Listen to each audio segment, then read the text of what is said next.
A block of mass 15 kg is placed on a long trolley. The coefficient of friction between the block and the trolley is 0.8.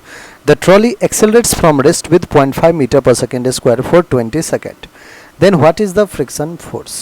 देखिए बच्चों, suppose कीजिए हमारे पास क्या है, एक long trolley ले लिया, हमने इस पे क्या किया है, हमने इस पे एक ब्लॉक को रख दिया. अब इस ब्लॉक का जो है वो मास हमारे पास गिवन है. ठीक है, इस ब्लॉक का मास कितना है, 15 kg. ठीक, अब सरफेस में क्या है, फ्रिक्शन है. इसके सरफेस में क्या है, फ्रिक्शन है. तो ऑफ कोर्स ब्लॉक के मूवमेंट को जो देखिए ध्यान से, ये ट्रॉली है, ये हमारा क्या है, ट्रॉली. ट्रॉली का एक्सेलरेशन दे रखा है कितना, 0.5 मीटर पर सेकेंड स्क्वायर. तो ब्लॉक हमारा किस में है, एक्सेलरेटेड फ्रेम में है.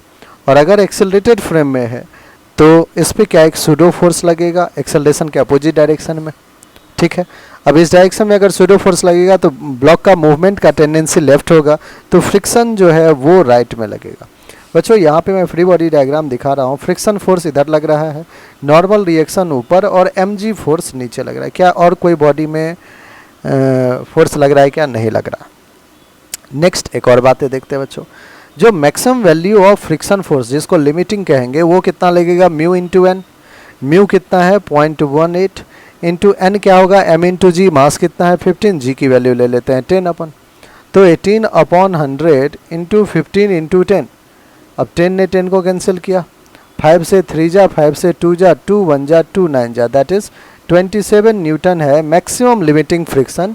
जो कि कौन अप्लाई कर सकता है, ये जो बॉडी ट्रॉली और बॉडी ब्लॉक के बीच में सरफेस है वो मैक्सिमम कितना फ्रिक्शन फोर्स अप्लाई कर रहा है, 27 न्यूटन.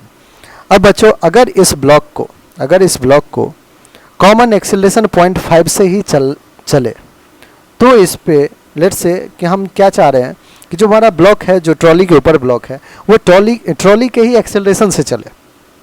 ठीक है, चलने के लिए रिस्पॉन्सिबल एक ही फोर्स है, F. हम लिख सकते हैं F is equals to mass into acceleration. अब मास कितना है, 15 और एक्सेलरेशन कितना है, 0.5. सॉल्व कीजिए तो 15 इंटू 0.5 विल बी 5/10. 5 1 जा, 5 2 जा, 15/2 इज 7.5 न्यूटन. तो बच्चों अगर आपको ट्रॉली के साथ कॉमन एक्सेलरेशन से चलवाना है तो फ्रिक्शन फोर्स मिनिमम कितना होना चाहिए, 7.5 न्यूटन. क्या हमारा सरफेस इतना फ्रिक्शन फोर्स प्रोवाइड कर पा रहा है, बिल्कुल कर पा रहा है. जो फ्रिक्शन फोर्स सरफेस भेज रहा है मैक्सिमम वैल्यू वो तो 27 न्यूटन है. 27 न्यूटन का फ्रिक्शन फोर्स अप्लाई कर सकता है वो. आपको अगर कॉमन एक्सेलरेशन चलवाना है तो सिर्फ और सिर्फ 7.5 न्यूटन की नीड है, तो वो तो बिल्कुल प्रोवाइड कर देगा. तो 7.5 newton is the value of force.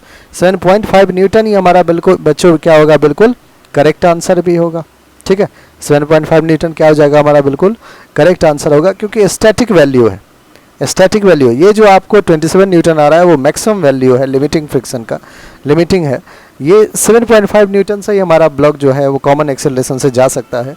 तो इसलिए 7.5 न्यूटन हमारा बिल्कुल करेक्ट आंसर है. ठीक है.